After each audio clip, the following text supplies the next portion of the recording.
저는 오늘 함께 봉독했던 말씀을 통해서 고난이 주는 유익이라는 제목으로 함께 은혜 시간 되길 바랍니다. 고난에도 유익이 있다 이렇게 말하면 나는 그 유익이 필요 없으니 고난을 안 받겠다 이렇게 하신 분도 많을 겁니다.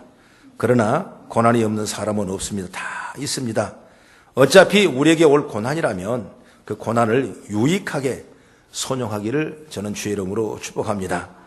시편 119편 71절에 말해보면 고난당하는 게 내게 유익이라 이로써 주의 윤례를 배우게 되었다. 하나님 자녀로서 살아가는 방법을 고난을 통해서 배우는 겁니다. 문제를 통해서 우리가 하나님을 알게 되고 하나님 만나게 되고 또 이를 통해 하나님의 놀라운 기적을 체험하며 주의 뜻을 이루어가는 아름다운 모습이 되게 되는 것이죠. 그렇기 때문에 고난이라는 건 우리에게 큰 유익이 된 줄로 믿습니다. 나무들의 삽목을 해서 키워가고 또는 꽃을 꺾어서 꽃잎을 꺾어서 이렇게 꺾고지를 하지 않습니까? 그럴 때 꼭 모래땅에다가 꺾고지를 해야 되는 것입니다. 모래땅에는 꺾고지를 하면 바로 영양분이 적기 때문에 그 영양분이 젖은 것 때문에 그 뿌리를 발화할 수 있는 발화의 능력이 더 많아지는 것입니다. 마치 기독교적인 식물이 단기적으로 금식을 하는 셈이죠. 금식하고 나면 큰 은혜와 그 소망과 역사를 우리가 체험하지 않습니까? 여러분, 모래에 영양분이 얼마나 있겠습니까? 그래서 식물 뿌리가 영양분이 없으니까 살아야 돼. 나는 살아야 돼. 나는 살고 말 거야 하면서 그냥 용트림을 하는 것입니다.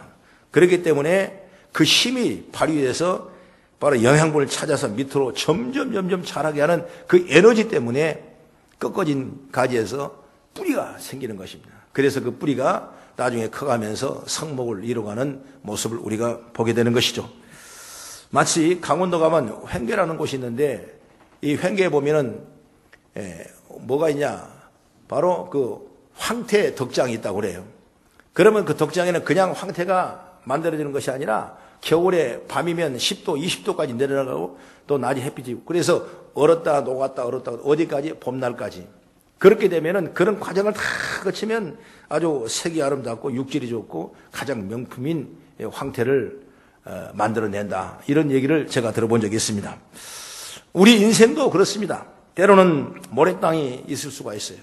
또는 이런 강원도의 대관령처럼 겨울 같은 시기가 올 수가 있는 것입니다. 그 이유가 무엇인가?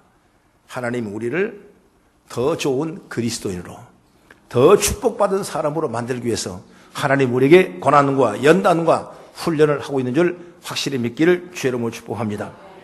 그렇기 때문에 우리는 어떤 환경 속에서도 즐거워해야 하고 감사해야 되고 영광을 올려야 됩니다. 할렐루야. 하나님의 인도하심 믿는 사람은 어떤 고난길을 간다 해도 원망하지 않아요. 하나님은 고난까지서도 선을 이루는 걸 우리 믿기 때문에 그래서 로마서 8장 28절의 말씀 보면은 하나님을 사랑하는 자 그때로 부시분 이야기는 모든 것이 합력하여 선을 이루니라 이렇게 말씀하고 있다 이것입니다. 그러므로 이 믿음이 있는 사람은 하나님 믿고 꾸준히 나아가서 결국에는 모든 환난을 난관을 돌파하고 승리할 수 있는 아름다운 모습이 되는 것입니다. 고난하면 욥을 빼놓을 수가 없어요. 모든 재산이 다 없어지고 자녀들이 다 무너져 죽고 자신은 몸에 병이 들어서 누구 하나 자기를 위로할 사람이 아무도 없어요. 그래서 그 엄청난 비보의 소식을 듣고 나서 욥은 어떻게 생각하냐? 욥기서 1장 21절 이하의 말씀 보면은 내가 모태에서 알몸으로 나왔은즉 또한 알몸으로 그리로 돌아갈지라 주신 이도 여호와시오 거두신 이도 여호와시오니 여호와 이름이 찬송을 받을지다. 이 모든 일에 욥이 범죄하지 아니하고 하나님을 향하여 원망하지 아니했더라. 이런 엄청난 비보의 소식을 들었어도 그는 원망하지 아니했다. 이어서 자신이 병들고 이제 큰 고통이 있었을 때 부인이 도망가면서 하나님을 원망하고 죽으라고 했습니다. 그렇게 예수를 잘 믿었으면 당신 한번 원망해 보시고 죽어보세요. 이렇게 말한 거죠, 말하자면. 그때 욥은 욥기서 2장 10절에 이렇게 말합니다. 그대의 말이 한 어리석은 여자의 말 같도다. 우리가 하나님께 복을 받았는데 화도 받지 않겠느냐. 이 모든 일에 욥이 입술로 범죄하지 아니하니라. 그러니까 이런 고통과 고난과 환난이 왔지만은 원망하지 아니하고 그리고 입술로 범죄하지 아니하였다. 이것이 바로 욥의 신앙이란 말입니다. 정말 놀라운 것은 바로 욥이요. 사람은 시련을 통해 건강해지고 성숙해지는 것을 볼 수가 있는 것입니다. 이런 것을 볼 때 욥도 이 하나님의 축복을 받을 만한 그릇이 됐지 않는가, 이렇게 우리가 누춰볼 수가 있지 않습니까? 마치 아브라함이 아들 이삭을 바치기까지 얼마나 많은 연단과 훈련을 겪었던 것처럼 욥 역시 그런 연단 과정이 있었기 때문에 이런 문제 앞에 원망하지 아니하고 입술로 범죄하지 않고 오직 하나님을 감사했던 일들을 우리는 성경을 통해서 보게 되는 것입니다.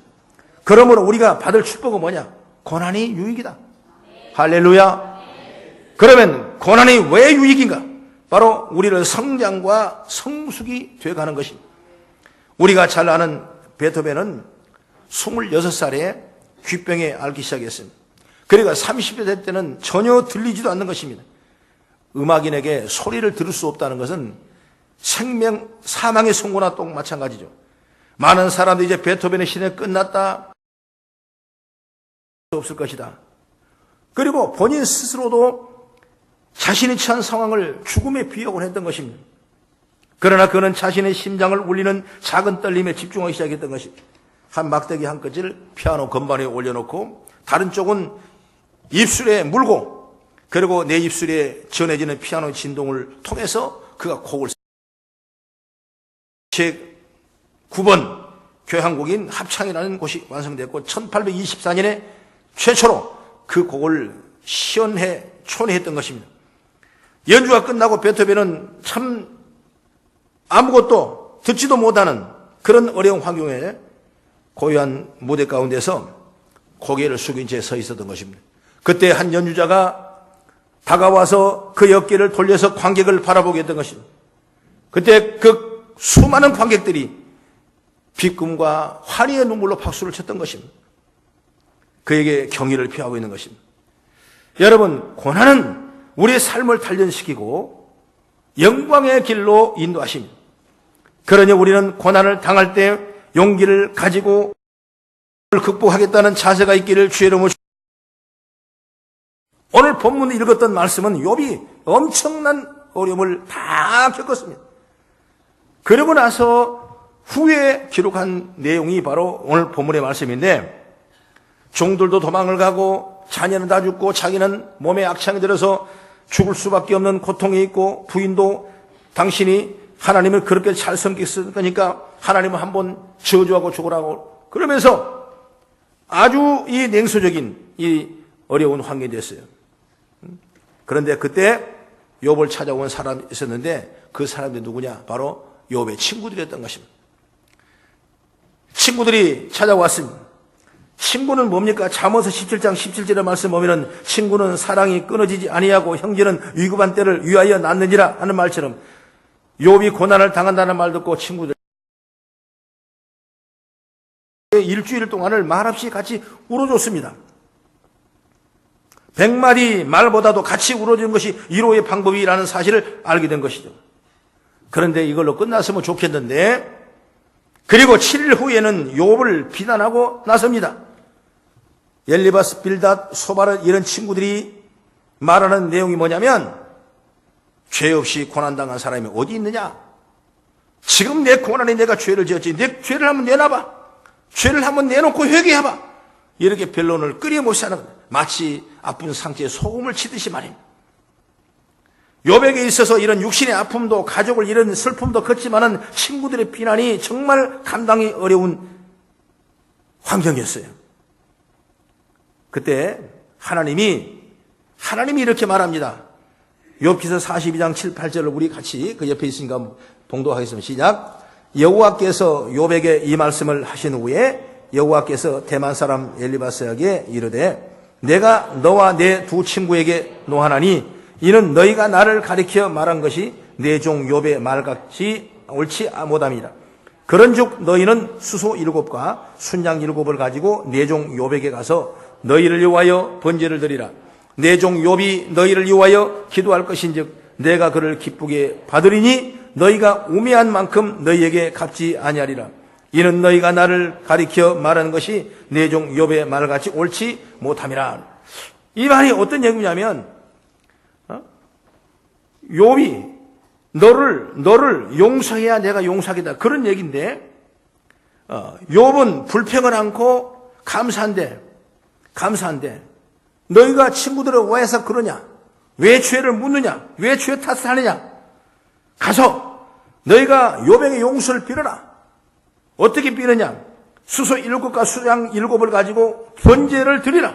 그러면서 용서를 빌어라. 그러면 내가 너도 용서하고 욥도 용서하겠다고 합니다. 이런 말씀을 주시는 거예요. 친구들이 그래서 죄가 용서받고 욥에게도 용서를 받습니다. 그래서 그 내용이 바로 10절이에요. 10절. 어떤 일이 나타납니까? 10절 시작. 욥이 그의 친구들을 위하여 기도할 때 여호와께서 욥의 공경을 돌이키시고 여호와께서 욥에게 이전 모든 수혜보다 갑절이나 주신지라. 할렐루야. 친구들의 죄가 용서가 되게 되고 욥에게도 복을 받게 되는 거죠. 고난을 통해 욥이 이렇게 성숙해진 것입니다. 정말 자기를 그렇게 힘들게 했던 친구들까지 용서하고 또 이렇게 용서를 받을 수 있는 넉넉한 마음이 누구에게 생겼냐? 바로 욥에게 생겨요.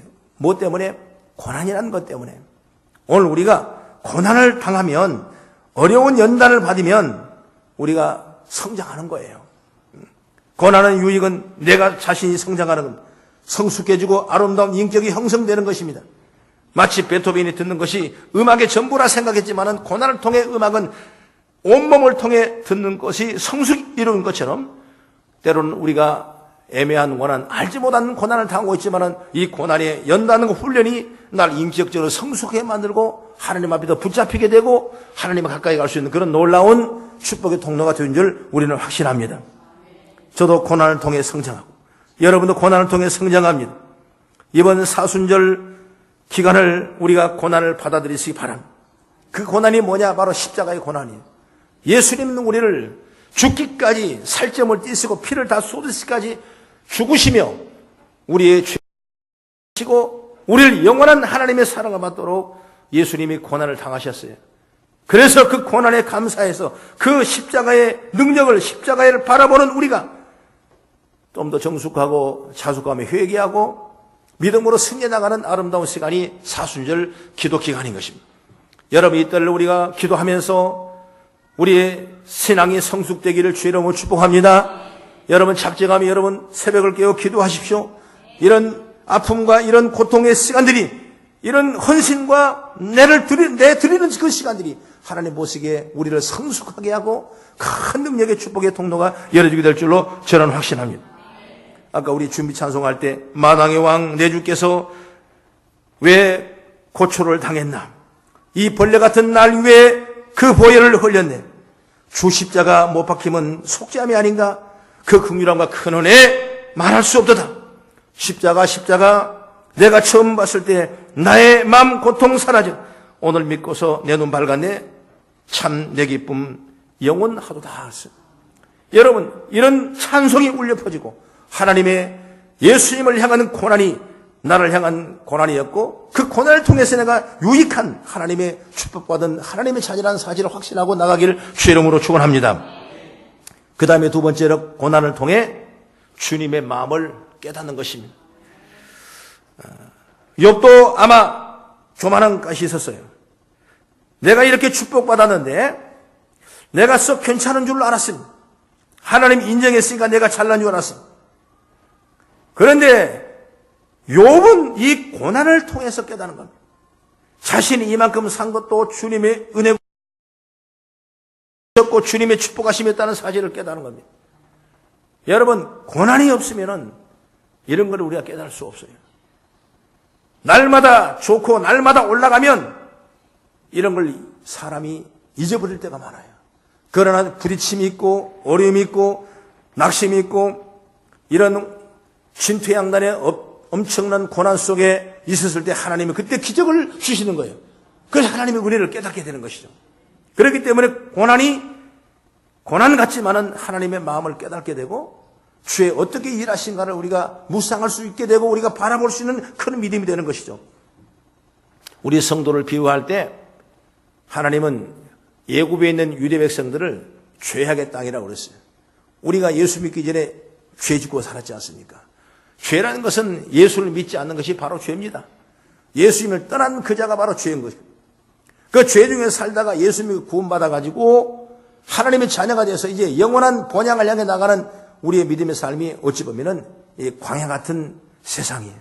그렇기 때문에 광야 세상엔 주의 도우심이 없이는 살아갈 수가 없는 것입니다. 주의 능력이 없이는 살아갈 수가 없어요. 성령이 내게 역사하지 아니하고 성령이 우리가 도우지 않으면 우리가 믿음 생활을 할 수 없는 것과 마찬가지로 광야 생활에는 끊임없이 하나님께서 구름과 불기둥으로 그리고 만나를 내려주시고 반석에 물을 쳐서 그들을 공급해 주시는 위대한 역사를 우리는 광야 생활을 통해서 볼 수가 있는 것입니다. 그런데 출애굽기 15장의 말씀 보면은 이제 하나님께서 유대 백성을 애굽에서 이끌어내서 광야로 향해서 가나안 땅으로 가려고 할 때 첫 번째 관문이 어디냐? 바로 이 홍해라는 엄청난 어려움에 직면했던 것입니다. 이제 더 따라옵니다. 이제 우리는 다 물에 빠져 죽어야 됩니다. 그렇기 때문에 그들이 원망 불평하고 다시 우리를 돌려보내달라. 애굽에는 우리를 죽일 매장지가 없어서 여기까지 물에다가 매장하려고 이렇게 데려왔느냐 이러면서 원망 불평하고 난리가 났던 것입니다. 그런데 모세가 기도하니까 하나님께서 지팡이를 들어서 큰 물을 홍해를 가르게 하지 않습니까? 명령대로 홍해를 가라는데 정말 물벽이 동편에 서더니 물벽이 생겨요. 동편에 바람이 불면 물벽이 생겨요. 그래서 거기를 아주 무려 남자만 성년의 남자만 60만 명이니까 분역하면 야 300만, 200만, 300만이 되는 엄청난 대군이죠. 한번 생각해 보시죠. 대전인구가 150만인데 150만 정도 되는데 이보다도 배가 많은 사람들이 한꺼번에 홍해를 건너는 겁니다. 홍해를 건너는 거예요. 뒤에서는 600여 따라옵니다. 홍해를 다 건너고 나니까 물백이 다시 합쳐져 가지고 600성 거라는 그 애굽의 사람들이 다 물에 죽고 말았던 것입니다. 그랬을 뒤를 돌아본 유대 백성들은 뭘 생각했습니까? 하나님이 대단하시다. 우리가 이렇게 부르짖는데 하나님이 대단하시다. 그걸 깨달았을 거예요. 그래서 그 믿음을 가지고 감사하면서 또 3일 동안 행진을 하는데 목이 말아서 어찌할 바를 모르니까 그들이 하나님 앞에 목이 마르다고 원망불평했어요. 그래서 어디를 데려다냐면 연못, 조그마한 우물 연못을 하나님이 길로 인도하신 것입니다. 그래서 야 물이다, 물이 왔다. 우리를 시원하게 내를 시원하게 하는 물이 왔다. 그래서 물을 먹어보니까 그 물이 너무나 쓴 겁니다. 그러면서 막 배를 움켜잡고 대굴굴 굴르고 고통스러워 놀라운 역사가 일어나는 겁니다. 그 물이 바로 뭐냐? 마라의 쓴 물입니다. 마라의 물. 마라라는 것은 바로 쓰다. 또 하나님께 모세가 기도합니다. 하나님께서 왜 우리를 이렇게 쓴 물을 줍니까? 하나님 우리를 건져주세요. 우리를 축복해 주세요. 우리에게 이 물을 단물로 바꿔달라고 그러니까 하나님께서 내 옆에 있는 나뭇가지를 꺾어서 그 우물물에 던지라고 그럽니다. 던졌더니 그때부터 쓴 물이 단물로 변하는 것입니다. 그래서 이 물이 마라의 물이 아니라 이제 단물이 된 거예요. 단물이. 여러분 이 마라의 쓴 물의 사람들은 깨닫는 것이 있습니다. 뭘 깨닫습니까? 어려울 때 하나님 앞에 기도하면 문제가 열린다는 사실을 믿는 겁니다. 그들이 홍해를 가를 때도 하나님의 기도에서 홍해물을 열어줬습니다. 마라의 쓴 물이 있을 때도 이 물을 달게 해달라고 부르짖 간구했을 때 하나님이 열어준 겁니다. 할렐루야. 이 고난을 통해서 하나님의 역사의 능력을 기도하는, 그래서 하나님 만나는, 하나님을 알게 하는, 하나님이 열어주면, 하나님이 함께 하신다면 우리의 기도가 응답됐다는 확신과 사실을 아는 그런 믿음의 지혜를 얻게 되는 것입니다. 그리고 또 하나는 뭡니까? 기적을 체험해줘. 하나님은 지시대로 나뭇가지를 쓴 물에 던졌을 때 그 물이 단물이 되는 기적을 체험했습니다. 이 기적은 이스라엘 백성들 하여금 하나님께서 큰 영광을 돌리게 됐던 것입니다. 우리가 어떤 문제 속에서도 믿음으로 가면 하나님이 피할 길을 주셔요. 시험을 당할 쯤에 하나님 피할 길을 주시고, 고난이 내게 유익이라고 말씀했습니다. 그 믿음을 갖게. 조영기 목사님 멘토했던 로버트 슐러 목사님은 미국의 수련교를 담임했던 분인데 그분의 짤막한 글에 이런 말이 있습니다. 하나님께서 나를 절벽 가까이로 부르셔서 내가 다가갔습니다. 절벽 끝에 더 가까이 오라고 하셔서 더 다가갔습니다. 그랬더니 절벽에 겨우 팔을 붙이고 서 있는 나를 절벽 아래로 밀어버리는 것이었습니다. 물론 나는 그 절벽 아래로 떨어졌습니다. 그때 나는 그때까지 내가 날 수 있다는 것을 몰랐습니다. 여러분, 모르고 우리는 다 하고 있는 것입니다. 그러나 문제 앞에 우리는 일어날 수 있는 능력이 생기는 겁니다. 떨어질 때 하나님이 선펠로 날개를 주셔서 우리를 구원하신 하나님 역사했다는 사실 믿기를 주의 이름으로 축원합니다. 그래서 목사님은 그런 설교를 하셨어요. 걱정하지 마라. 좋으신 하나님이다. 함께 하실 하나님이다.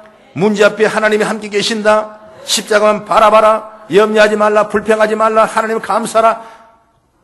그렇게 성경은 말씀하고 있는 거예요. 오늘 그런 믿음을 갖기를 주의 이름으로 축원합니다. 바로 마라의 사건을 통해 우리는 깨달음을 얻지 않습니까? 우리에게 고난을 허용하시는 이유는 우리로 하여금 기도하게 하시고 우리에게 더 큰 복을 주시기 위한 하나님의 계획임을 우리는 분명히 깨달길 바랍니다. 그래서 고난을 통과하면 하나님의 마음을 알게 되고 결국 고난을 통해서 우리는 하나님을 돌보시고 사랑하시는 주님의 깨달음을 깨닫게 되는 것입니다. 우리를 위해 아들을 죽기까지 고난을 당하신 하나님의 마음, 그 하나님의 사랑을 우리가 깨닫게 되는 것이죠. 그러므로 이번 사순절 기도 기간에 우리가 주님의 고난에 동참하며 나를 향하신 하나님의 사랑이 얼마나 큰가를 우리가 영적으로 체험하고 하나님을 알아가는 지혜가 넘쳐나기를 주의 이름으로 축원합니다. 그 다음에 고난을 통해 더 큰 복을 받는다는 사실을 깨닫기를 축복합니다. 고난은 후에 복이 온다. 지금보다 큰 축복이 온다. 이걸 확실히 믿기를 바랍니다. 아메바는 지구상에 존재하는 생명체 중에 가장 단순한 동물이 바로 아메바예요. 그래서 0.2mm에서 0.5mm밖에 안 되는 가장 이 작은 단세포 생물이라 그러기도 뭐하고 생물이라 그러고 동물이라도 뭐하고 어쨌든 간 이 단세포 동물이죠. 우리는 여러 가지 세포가 있지만 하나 세포로 만들어진 이 아메바 가장 미물이죠. 가장 작은 생명체죠. 그런데 미국의 버클리 대학에서 아메바가 주변 환경에 따라 생존 능력이 어떻게 변하는가를 실험했답니다. 한 무리의 아메바는 일반적인 별 볼 일 없는 환경에 그냥 서식하게 놔두고 또 한 무리는 가장 좋은 온도와 습도 물론 아메바가 환경에 적응할 만한 가장 영양분을 주고 또 병에 걸리지 않도록 완벽한 환경을 만들어줬어요. 그리고 나서 키웠는데 시험 결과가 의외였습니다.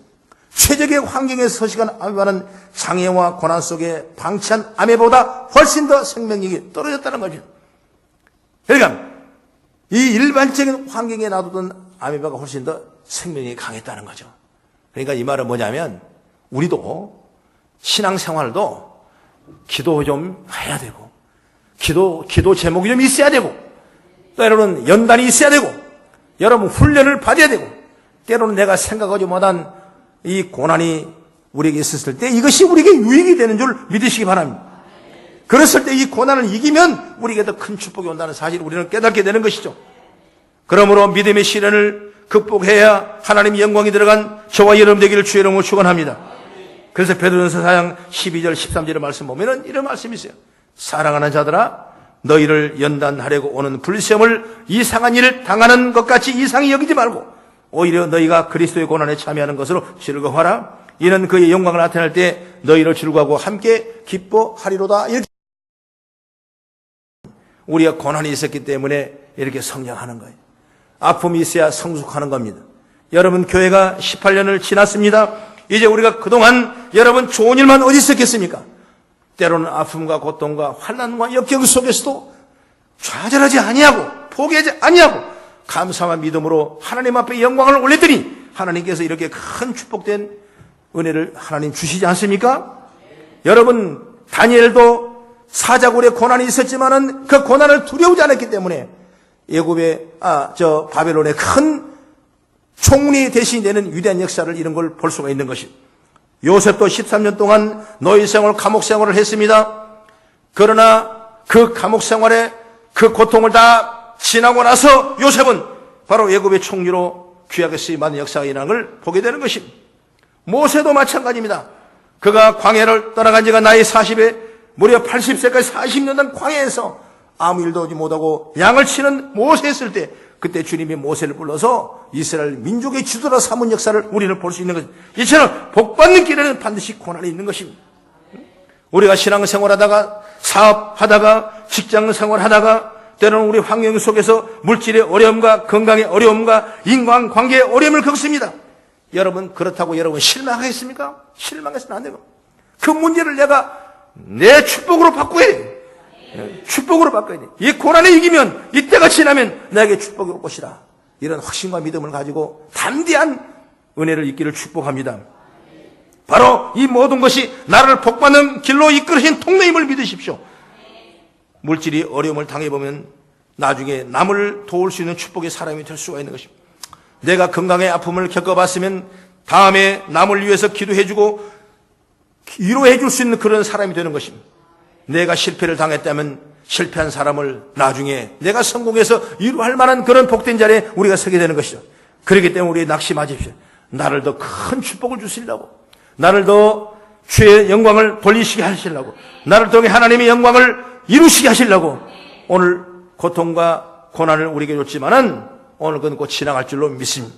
그래서 야고보서 1장 2절부터 4절 이렇게 말합니다. 형제들아, 너희가 여러 가지 시험을 만나거든 온전히 기쁘게 여기라. 이는 너희의 믿음이 실하니 인내를 만들어내는 줄 너희가 알미라.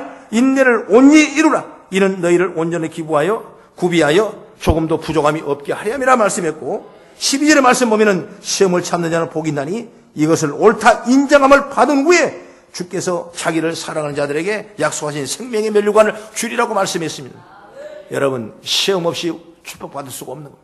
고난이 없이, 어려움이 없이, 힘든 일이 없이 어떻게 우리가 축복받을 수 있겠습니까? 그렇기 때문에 우리에게 오는 어떤 고난이 온다 할지라도 여러분 마음으로 믿음으로 승리해 나가기를 주의 이름으로 축복합니다. 그래서 오늘 복음 성가를 우리 한번 같이 마지막으로 하겠습니다.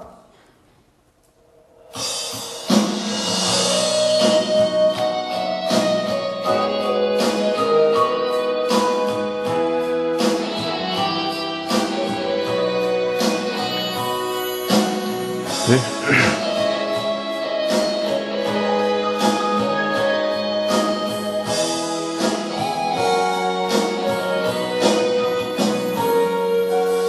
왜 나만 겪는 고난이 나고 병하지 마세요. 고난의 뒤편에 주님이 주실 축복 미리 보면서 감사하세요. 너무 견디기 힘든 지금 이 순간에도 주님이 일하고 계시잖아요. 남들은 지쳐 앉아 있을지라도 당신만은 일어서세요. 힘을 내세요. 힘을 내요. 주님이 손잡고 계시잖아요. 주님이 나와 함께함을 믿는다면 어떤 역경도 이길 수 있잖아요. 왜 이런 슬픔 찾아왔는지 망하지 마세요. 당신이 잃은 것보다 주님께 받은 은혜 더욱 많음에 감사하세요. 너무 견디기 이 순간에도 주님이 일하고 계시잖아요. 남들은 지쳐 앉아 있을지라도 당신만은 일어서세요. 힘을 내세요. 힘을 내세요. 주님 손 손잡고 대시하나요. 주님이 나와 함께함을 믿는다면 어떤 고난도 견딜 수 있잖아요. 힘을 내세요. 힘을 내세요. 힘을 내세요. 주님이 손잡고 계시잖아요.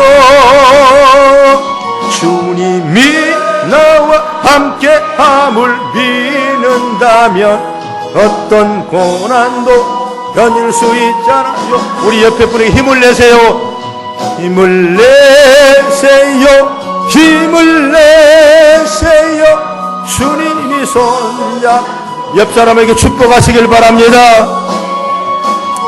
힘을 내 함께함을 믿는다면 어떤 고난도 견딜 수 있잖아요. 할렐루야. 사랑하는 우리 성도 여러분, 우리가 사순절 기도 기간 하나님이 우리에게 주신 축복의 통로인 줄로 믿습니다. 기도 기간 동안에 고난에 대해서 왜 주님께서 우리를 향해서 이런 고난을 당하셨는가? 왜 그토록 아픔을 당하셨는가? 그렇다면 우리가 어떤 믿음을 가져야 되는가? 여러분, 고난 후에 하나님께서 우리에게 놀라운 유익이 있다는 사실을 우리 깨닫고, 내게 개인적인 사업이나 육신의 질병이나 인간관계나 자녀나 우리의 삶 가운데 고난이 온다면 이 고난이 나를 통해서 더 큰 축복을 받을 만한 환경과 기회가 열어진다는 사실을 우리가 믿기를 주의 이름으로 축복합니다. 욥의 고난을 통해서 우리가 본다면 오늘 욥이 갑절의 축복을 받은 것처럼 원망하지 아니고 불평하지 아니하고 하나님을 감사하고 찬양하며 나갔을 때 갑절의 축복을 주신 것처럼 오늘 우리들이 이런 믿음의 지혜가 열리기를 축복합니다. 고난을 피하려고만 하지 마시고 그리스도의 고난에 우리가 참여하며 이제 남을 구원하는 힘을 얻기를 주의 이름으로 축원합니다. 이유 없는 고난이 오더라도 원망하지 마시고 감사함으로 이겨나가는 귀하고 복된 사순절 우리 기도 기간이 되어지기를 주의 이름으로 축복합니다. 기도하겠습니다.